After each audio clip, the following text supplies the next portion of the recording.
NU Sukadami Channel, media informasi Nahdlatul Ulama.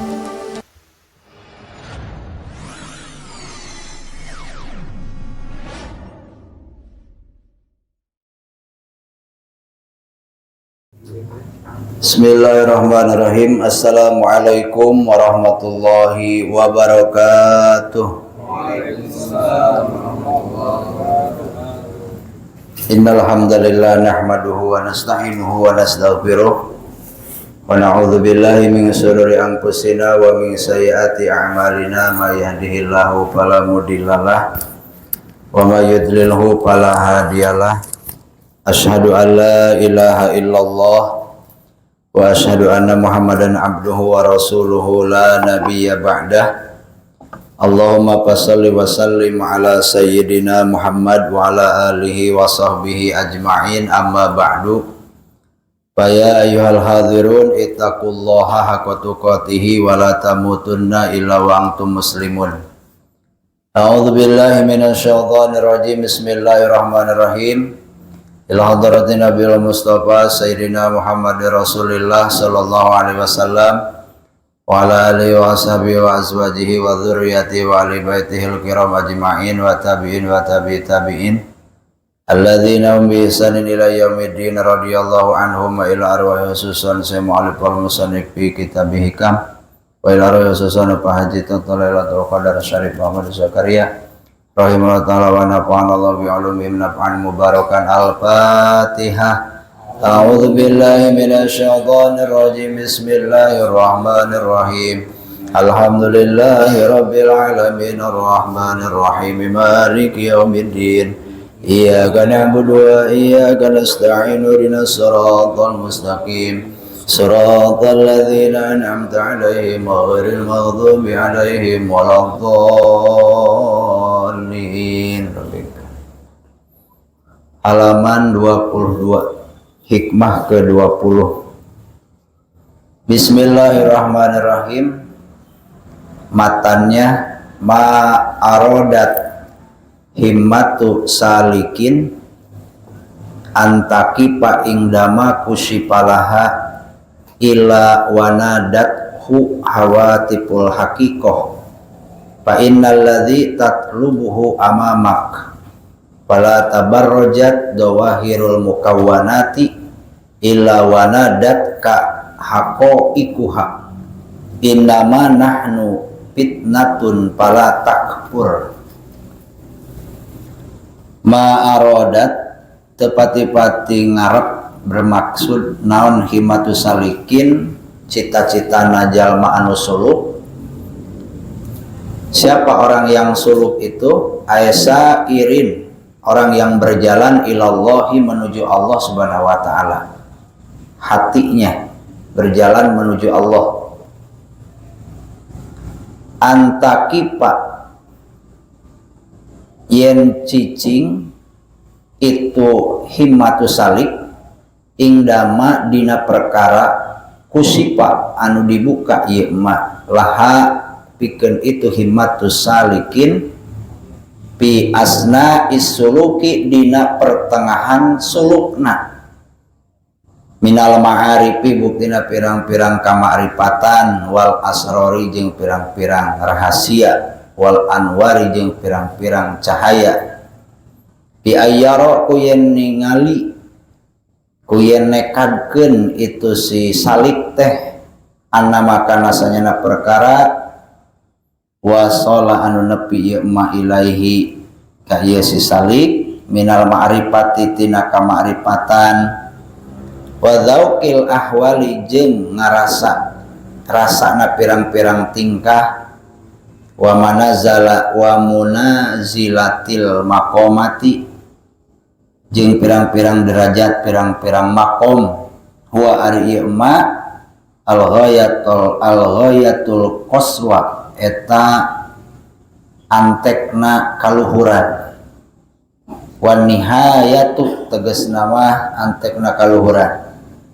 Patakipa tuluy cicing naon himatuhu kahayangna itu si salik ingdahu dina ieu mah wa yata'assaquhu jeung mikaresep itu si salik hukana ieu ma wa yuhibbuhu tegasna mikaresep si salik hukana ieu ma au yaro atawa ningali itu si salik anama kana sanyana perkara pauqahu anu aya di saluhureun ieu ma a'dhamu eta leuwih gede minhu daripada ieu ma lakinahu tatapina itu si salik yakna'u eta ngarasa cukup itu si salik bidzalika ku itu ma wa yaro jeung ningali itu si salik annapihi sanyana eta tetep dina ieu ma al kifayata aya kacukupan palayaro tuluy palayarko tuluy teu ningkat itu si salik bihimatihi ku himahna ieu si salik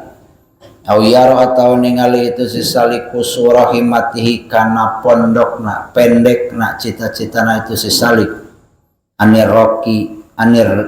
roki tina ningkat lima kana perkara pauqahu aya di saluhureun ieu ma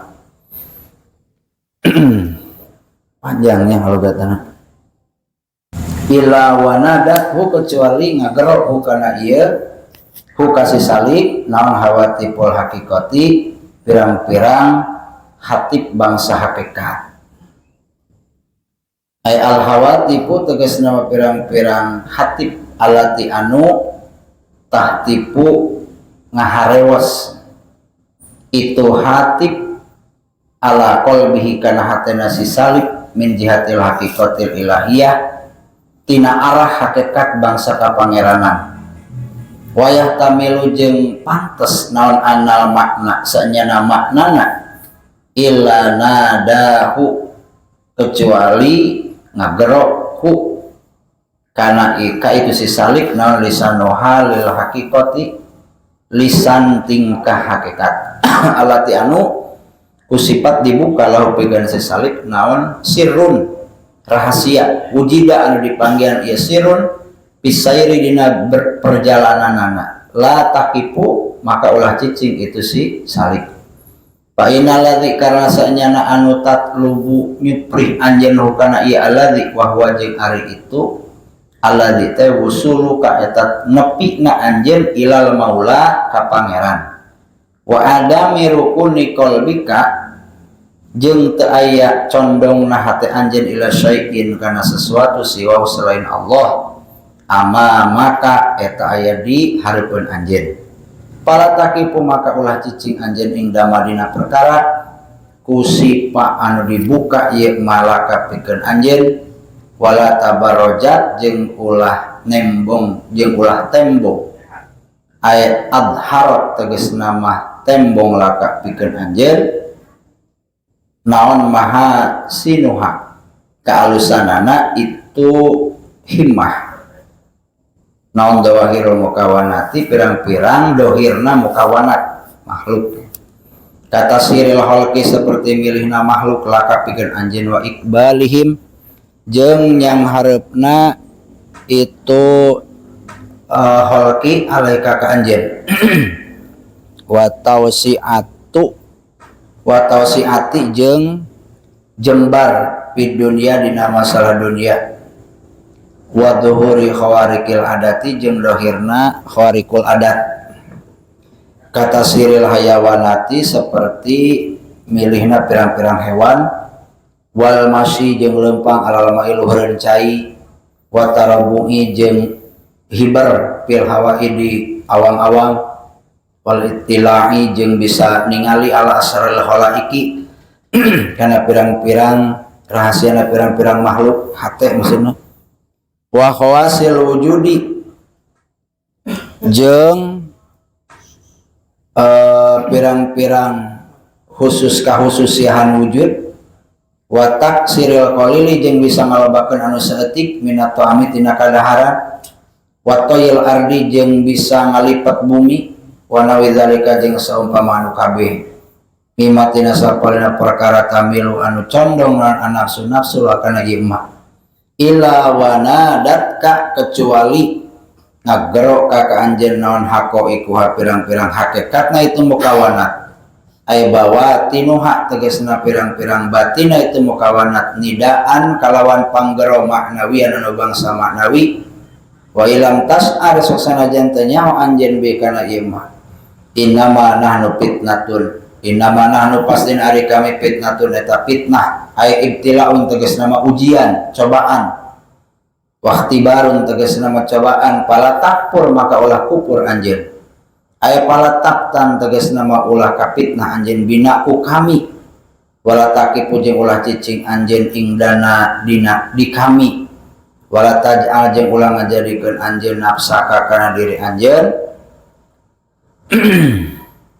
naon eta rokon kana cinta lana pikeun kami patah tajibu tuluy kahalangan anjeun binaku kami anillahi ti Allah li anna zalika kana sanyana itu anu kabeh kufrun eta kufur li hakil mun'imi pikeun hak anu mere nikmat wa syukri ni'ami jeung syukur nikmat bil iqbal wa syukru ni'ami jeung ari syukur nikmat bil iqbali eta kunyang hareup alal mun'imi kadat anu mere nikmat fal i'radu maka ari ngabalieur anu ti Allah bil wuqufi ku jalan cicing ma'ani ami sarta pirang-pirang kanikmatan aksul matlubi eta sabarna anu disupai secara makna umum atau secara makna lurus makna lurusnya tidaklah keinginan seorang salik berhenti ketika terbuka baginya suatu makom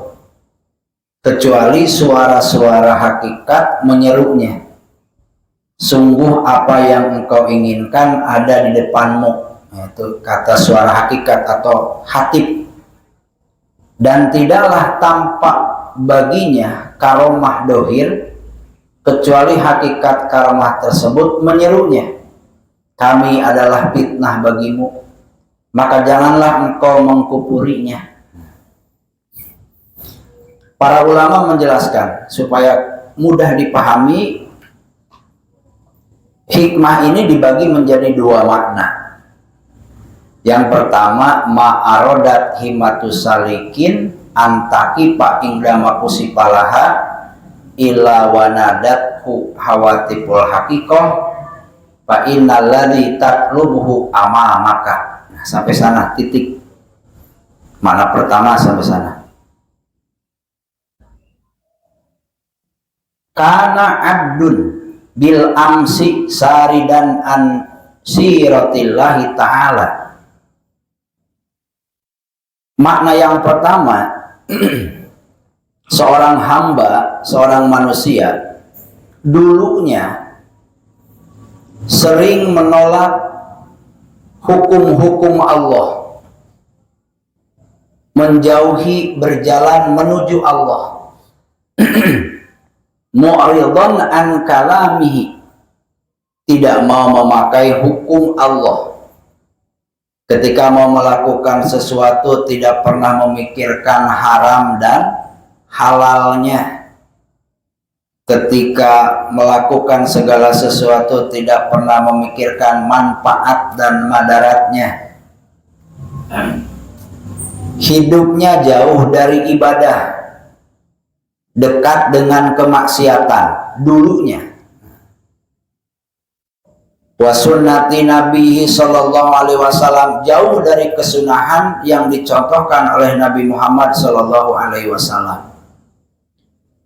Mungomisan fi bihari syahwatihi, orang ini dulunya tenggelam dalam lautan syahwat, selalu mengikuti hawa nafsunya, tidak memikirkan hukum halal dan haramnya, tidak memikirkan Allah ridho dan tidaknya.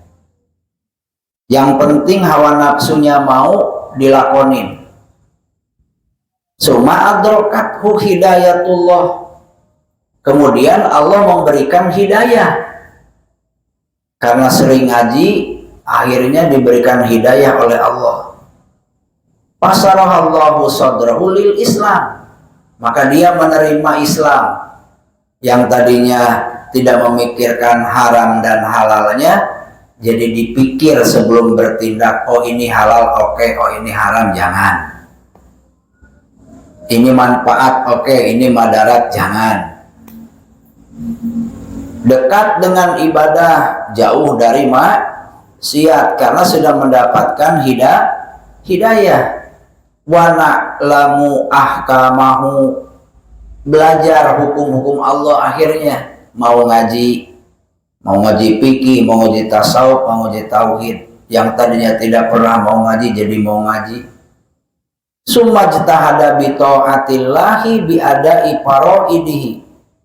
Kemudian setelah tahu ilmu hukum Allah, ijtihad, berjuang sekuat tenaga orang ini untuk taat kepada Allah, melakukan segala sesuatu yang dipardukan oleh Allah. Sholat fardu, puasa di bulan Ramadan, zakat yang wajibnya dilaksanakan semuanya, berusaha keras untuk bisa melakukan itu semua.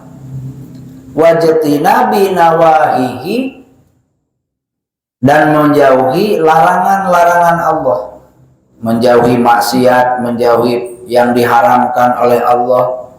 Wa iksarin nawafili, memperbanyak perkara-perkara yang sunat. Wasiyam, memperbanyak puasa, sedekah. Patola zamanu ala dzalika, dan berlangsung lama ini Pak Bena. Jadi setelah hidayah Allah turun, ngaji rajin, tahu bagaimana cara ibadah, dekat dengan ibadah, jauh dari maksiat, boro-boro yang fardu, yang sunat dilaksanakan terus. Dikirnya rajin, sedekahnya rajin, sholat sunatnya rajin. Berlangsung lama, puluhan tahun terus berlangsung lama. Kana syaitanu yugrihi min qablu bil fawahisi wal munkarat.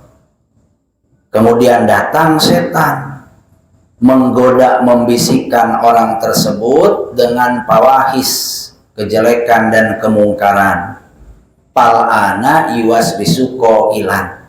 Tapi cara membisikkan atau cara menggodanya setan beda dengan cara menggoda setan kepada orang tersebut di zaman dulu.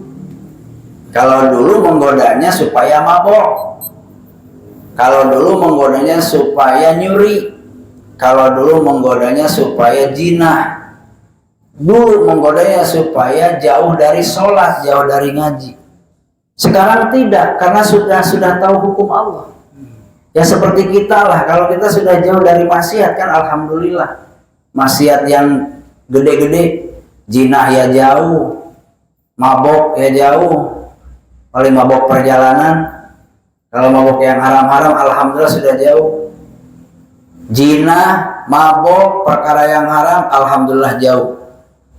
Melaksanakan ibadah ya alhamdulillah tidak pernah terlewat. Cara menggoda setan akan beda kepada orang tersebut. Bagaimana si setan ini menggoda? Ala taro kaifa asbahta anta min hirati ibadis solihin. Apakah kamu tidak merasa, tidak pernah berpikir, meyakini bahwa kamu ini sekarang itu adalah menjadi orang yang dipilih oleh Allah? Kamu ini adalah orang yang dipilih oleh Allah. Dulu maksiat, jauh dari ibadah. Sekarang dekat dari ibadah, jauh dari maksiat. Kamu ini adalah orang pilihan Allah, kata setan. Kamu ini adalah orang-orang soleh. Tata'allamu ahkamahu. Kamu mengerti hukum-hukum Allah sekarang yang tadinya tidak tahu. Wa tu'addi faraidahu, sekarang kamu melaksanakan sholat fardu, puasa wajib di bulan Ramadan yang dulunya tidak pernah. Wa tajtanibu nawahiyahu, sekarang kamu jauh dari maksiat.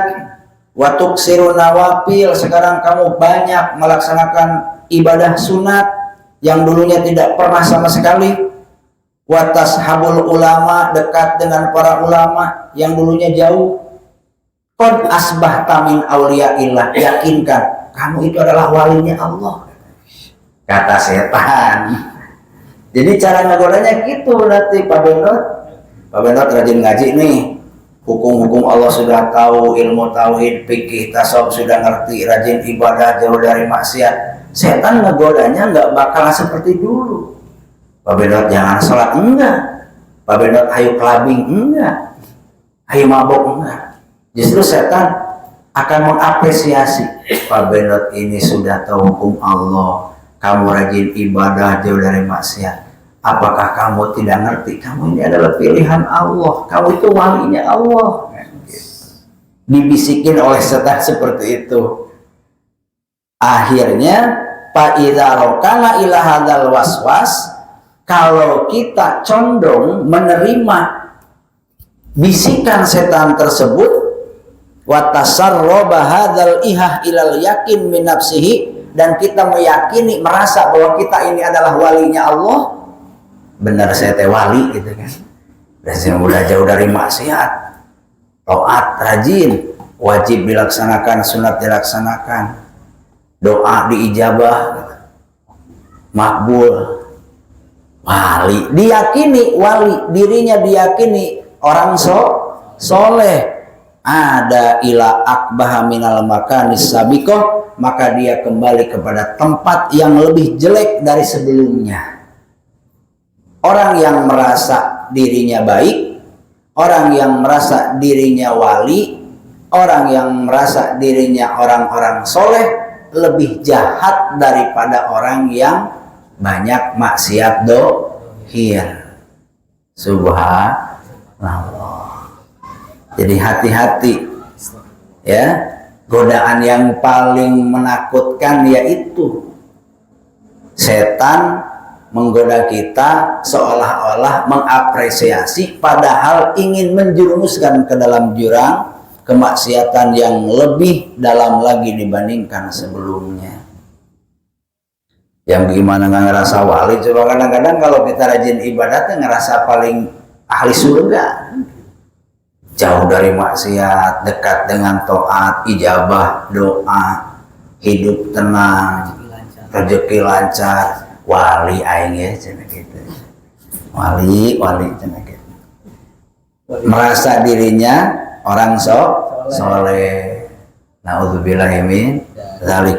Makanya Rasulullah Shallallahu alaihi wasallam di dalam hadisnya berkata, laulam tudnibu lahositu alaikum ma huwa akbaru min dalika al-ujbu. Kalaulah tidak ada kemaksiatan, maka aku khawatir, aku takut, kata Rasul, kalian mendapatkan dosa yang lebih besar. Apa itu? Ujub itu adalah ru'yatul amal sodiratan minan nafsi. Jadi merasa diri punya pekerjaan, bisa melaksanakan ibadah, menjauhi maksiat, merasa diri orang soleh, tidak merasa bahwa apa yang kita lakukan ini adalah rahmat dari Allah Subhanahu wa Ta'ala. Itu ujub namanya. Merasa diri benar, merasa diri soleh, merasa diri sebagai waliullah, itu namanya ujub. Laulam tudnibu, bahasa Rasul, kalau seandainya tidak ada dosa, lahositu alaikum, aku takut kalian mendapatkan dosa yang paling besar, yaitu ujub. Makanya kenapa kalau kita mau berpikir, kadang ketika kita taat rajin dibikin malas banget, dibikin ada maksiat dikit lah ya. Itu kasih sayang Allah. Kenapa? Karena Allah tahu ente belum siap. Kalau dikasih taat terus, bisa jadi ente ngaku wali. Kalau dikasih taat terus, bisa jadi ente ngaku nabi. Kesananya kalau dikasih taat terus, bisa jadi ngaku Tuhan. Makanya ketika taat, ada kalanya kita dikembalikan kepada kemalasan, kadang kemaksiatan sedikit. Untuk apa? Untuk tidak merasa diri menjadi orang soleh. Tapi ya jangan dijadikan alasan juga. Ya udah kita maksiat saja. supaya tidak merasa diri menjadi orang soleh. Ya nggak begitu juga. Ya memang sulitnya ngaji tauhid itu begitu ya. Sulitnya ngaji tauhid itu kalau kita tidak mau mengamalkan, tidak mau berpikir, bertapakur, nanti akan jadi salah pemahaman. Nah kata Rasul begitu. Maka jangan merasa diri kita menjadi wali atau menjadi orang soleh pada saat kita jauh dari maksiat, dekat dengan taat, karena itu adalah tipuan setan ya. Sayyidah Aisyah ditanya, mata yakunur rajulu musian, kapan seorang manusia itu menjadi jelek di hadapan Allah, menjadi jahat di hadapan Allah? Qalat, Siti Aisyah menjawab, idza dhanna annahu muhsinun, ketika dia merasa dirinya adalah orang baik. Nah, pada saat kita merasa diri kita adalah orang baik, di sana kita menjadi orang yang paling jahat. Ya, karena ada sifat ujub yang tertanam dalam hati kita.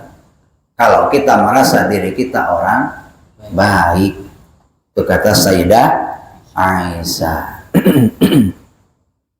Ini kalau dipikir-pikir ngaji hikam itu dari makalah pertama sampai makalah ke-19, kalau mau kita benar-benar mutolaahnya itu nyambung, Pak. Nyambung.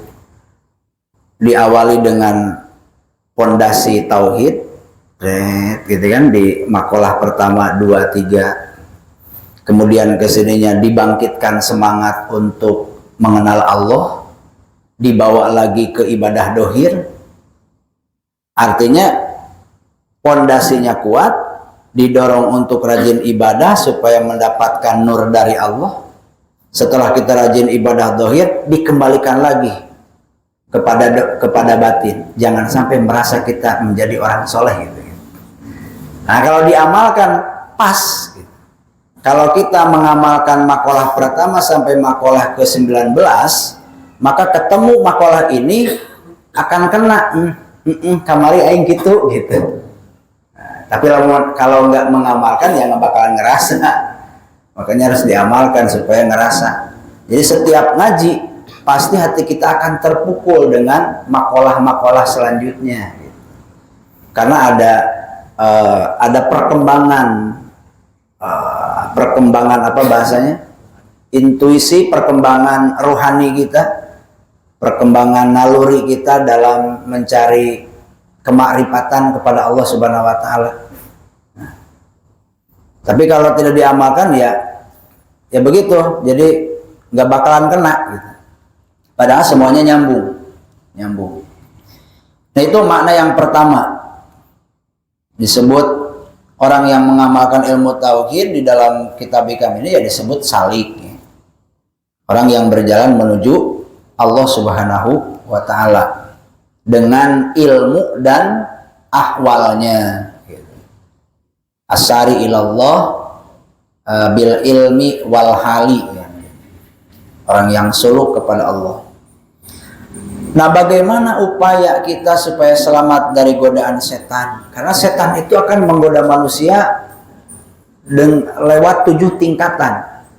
Jadi setan ini mengganggu manusia 7 tingkatan. 7 fase gitu. Caranya supaya kita selamat dari godaan setan yang 7 fase itu, pertama dengan ilmu. Makanya orang yang nggak mau ngaji pasti akan tertipu. Karena apa? Godaan setan ini bertahap. Nggak setiap godaan setan sama.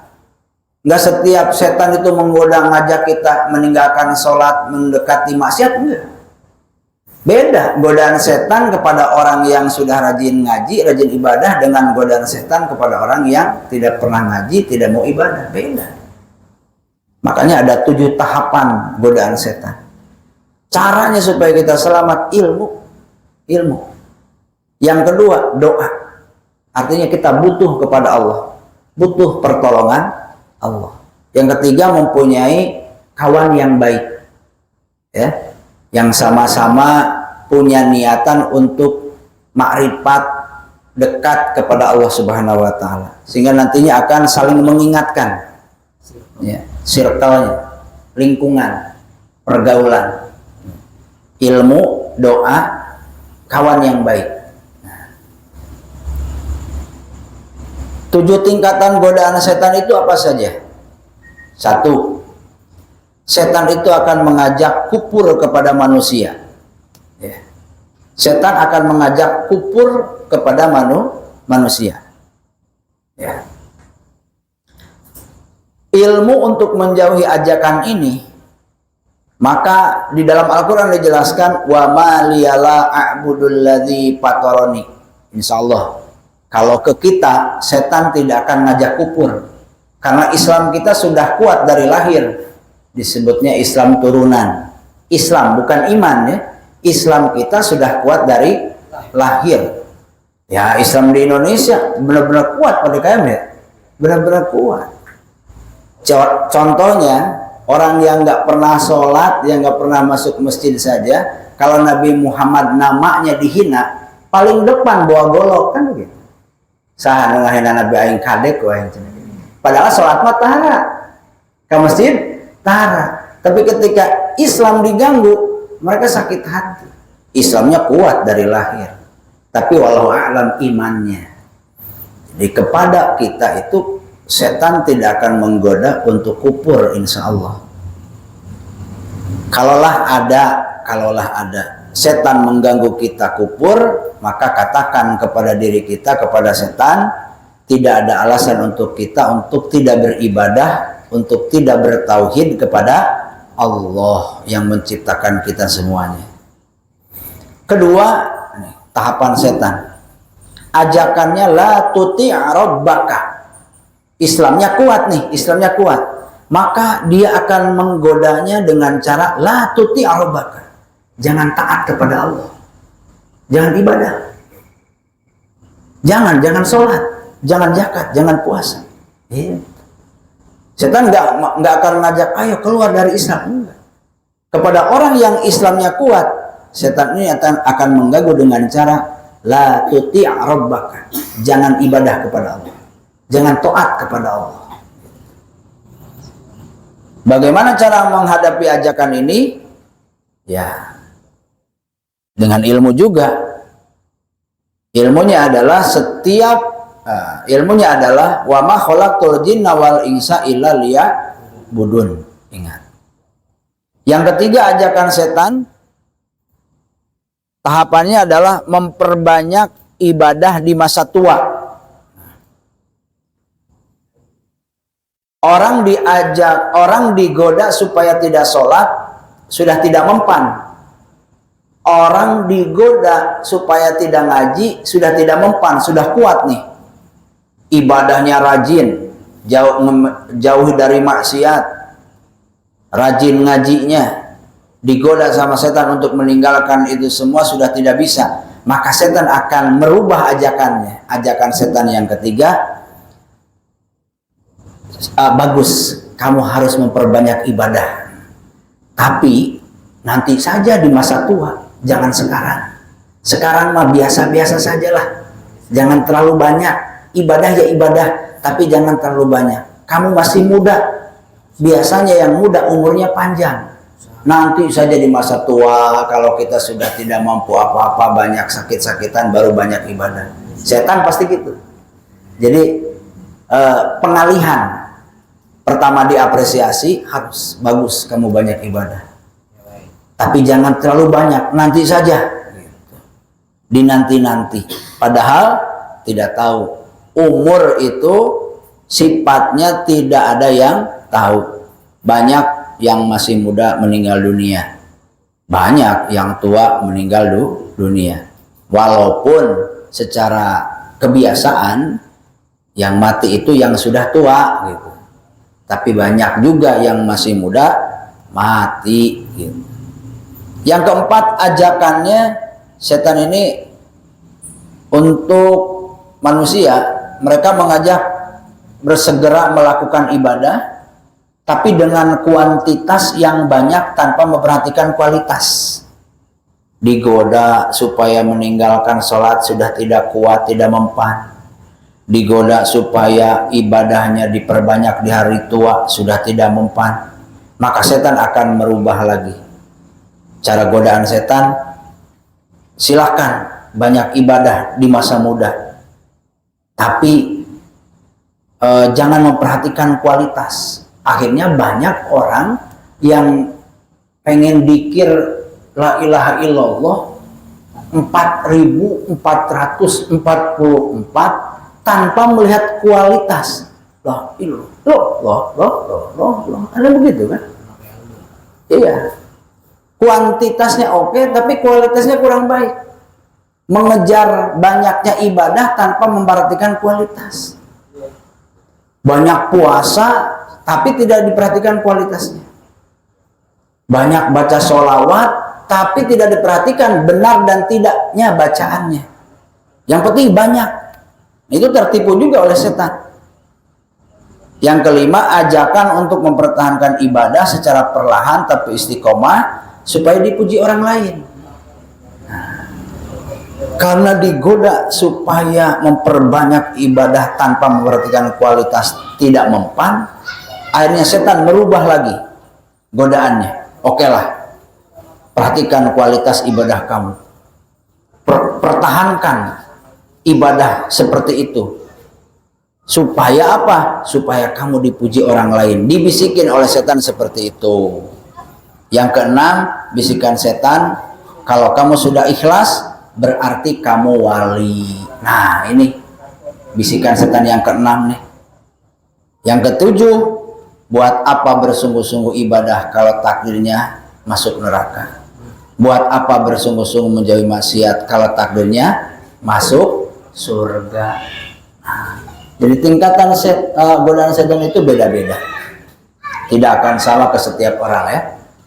Maka harus diperhatikan dengan cara memperbanyak ilmu, doa dan kawan yang baik.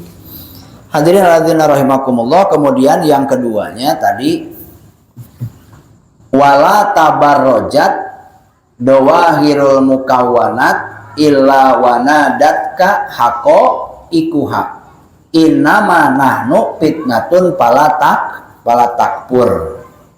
Itu yang kedua. Artinya apa? Artinya asaliku, orang yang berjalan menuju Allah, orang yang melakukan segala sesuatu karena ingin nyampe kepada Allah, ingin dekat kepada Allah, di tengah-tengah perjalanannya didohirkan anwa'ul khawarik, berbagai macam khawarikul adat. Khawarikul adat seperti apa? Istijabati doa, doanya diijabah. Kalau berdoa selalu diijabah. Akhirnya banyak orang yang datang meminta doa kepada kita. Nah, kemudian kita betah di sana, ya, karena ijabah doa. Banyak yang datang, yang minta, saya betah di sana karena ijabah doa. Khawarikul adatnya diperlihatkan oleh Allah. Setelah banyak ibadah, banyak wirid, banyak puasa, banyak sedekah, jauh dari maksiat, diberikan oleh Allah khawarikul adat. Ijabah doa. Seucap nyata, seceduh metu gitu. Akhirnya betah di posisi itu. Ya. Wa iqbalil khalqi, banyak jamaahnya sampai ribuan. Diperlihatkan oleh Allah khawarikul adatnya. Kalau ngaji ribuan, bahkan bisa jadi jutaan. Wa tausiati fid dunya, diberikan kekayaan oleh Allah di dunia. Rajin ibadah padahal tidak punya pekerjaan tapi kaya. Tuyulnya enggak punya, nyegik yang enggak gitu kan. Tapi bisa kaya. Diberikan oleh Allah kekayaan langsung. Khawarikul adat. Wal masyi alal ma'i, bisa berjalan di atas air. Membahasa Sunda tapak sanca. Astaga, Warikul adat benar. Wal masih alal ma'i, bisa berjalan di atas air. Wal ittila'i al asrarin nas, bisa mengetahui hati manusia, bisa mengetahui maksud manusia ketika datang kepada kita tanpa menyebutkan, kita udah tahu isi hati manusia, udah kita tahu, dan kita betah di posisi itu. Fa idza rakana ila hadhihi wa lam yaj'al ha al fitnata ihtajaba anillah. Kalau kita betah di posisi itu, maka kita terfitnah oleh makhluk. Kita terhalang dari Allah karena terfitnah oleh makhluk. Sebenarnya makhluk itu datang kepada kita, khawariqul adat itu datang kepada kita, mereka mengatakan innama nahnu fitnatun, kami adalah ujian bagi kamu, maka kamu jangan betah di posisi itu. Kalau kata guru saya mah begini, orang yang suluk kepada Allah kalau menjalankan hatinya berjalan menuju Allah lewat tafakur, kemudian dohirnya riyadhah mujahadah lewat dzikir, lewat puasa, lewat apapun itu, maka akan datang warid dari Allah. Wiridnya banyak, waridnya banyak. Wiridnya sedikit, waridnya sedikit. Tidak pernah wirid, maka tidak akan mendapatkan warid. Bapak-bapak kalau rajin ngamalin ilmu tauhid, lewat tafakur dulu tahap pertama, kemudian rajin ibadah dohir, dikir, puasa, sholawat dan lain sebagainya, nanti lama kelamaan Allah akan memberikan ujian. Ujiannya apa tadi? Kadang diberikan warid, ijabah doa, kekayaan, bisa melihat jarak jauh, bisa melihat mendengar kretegnya hati setiap orang, bisa berjalan di atas air, dan apapun itulah. Nah, kalau kita betah di sana, maka kita terfitnah oleh makhluk, terhalang dari Allah Subhanahu wa taala, gagal perjalanan kita. Di dalam kitab Iqadul Himam ada perumpamaan seperti ini. Orang yang suluk itu seperti kisahnya seorang raja yang mengirim utusan kepada satu kampung. Utusan ini diutus ke kampung itu untuk menjelaskan kehebatan, kebijakan, kebajikan, kebaikan si raja ini. Akhirnya utusan ini datanglah ke kampung ini, menjelaskan, raja kami ini begini, baiknya begini. Ada yang tidak percaya, disebutnya kufur, berarti orang-orang kafir. Nah, ada yang percaya tapi tidak mampu untuk menemui sang raja. Ada yang percaya dan sangat ingin bertemu. Akhirnya kata si utusan ini, mari aku tunjukkan jalan menuju raja. Nah, orang yang ingin bertemu ini dan mau berjalan, akhirnya bareng dengan utusan berjalan menuju raja. Di tengah perjalanan karena capek istirahat di satu tempat yang dibangun oleh raja. Tempat ini luar biasa indah. Istirahatlah di sana si orang ini bersama utusan. Ketika istirahat di tempat itu, luar biasa tempatnya bagus. Ada keinginan untuk menetap di sana. Kata utusan, tujuanmu ada di desa setelah ini, maka kamu jangan terfitnah dengan bangunan yang indah ini. Akhirnya berangkat lagi menuju raja. Di tengah perjalanan capek, istirahat lagi di satu bangunan yang lebih indah dari bangunan yang pertama. Yang mana bangunan ini sama diciptakan oleh si raja. Maka si orang ini dalam hatinya bergumam, aku ingin menetap di sini karena lebih indah, luar biasa indah.